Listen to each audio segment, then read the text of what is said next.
బయట ఎంత చల్లగా ఉండనివ్వండి, అరుణాచలం దేవాలయంలోకి వెళ్ళి కూర్చుంటే ఒళ్ళు చెమటలు పోస్తుంది.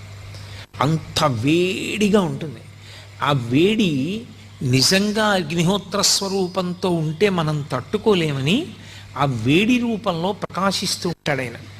కాదు కాదు, అసలు యథార్థం ఏమంటే అది జ్ఞానాగ్ని. ఆ జ్ఞానాగ్ని ఎవరికి కలుగుతుందో వాళ్ళ కర్మలు దగ్ధమవుతాయి. జ్ఞానాగ్ని దగ్ధ కర్మాణం అంటాడు భగవద్గీతలో గీతాచార్యుడు. ఆ జ్ఞానాగ్ని వలన మళ్ళీ పుట్టవలసినటువంటి అవసరం లేకుండా పాపములన్నీ కూడా కాలిపోతాయి సంచితముతో కలిపి. అంత గొప్ప జ్ఞానస్వరూపమే రాశీభూతమై లింగస్వరూపాన్ని దాల్చింది. అందుకే దాన్ని జ్ఞానస్వరూపమైనటువంటి అగ్నిలింగం. అరుణాచలంలో ఉండేటటువంటి శివలింగానికి, అరుణాచల క్షేత్రానికి ఒక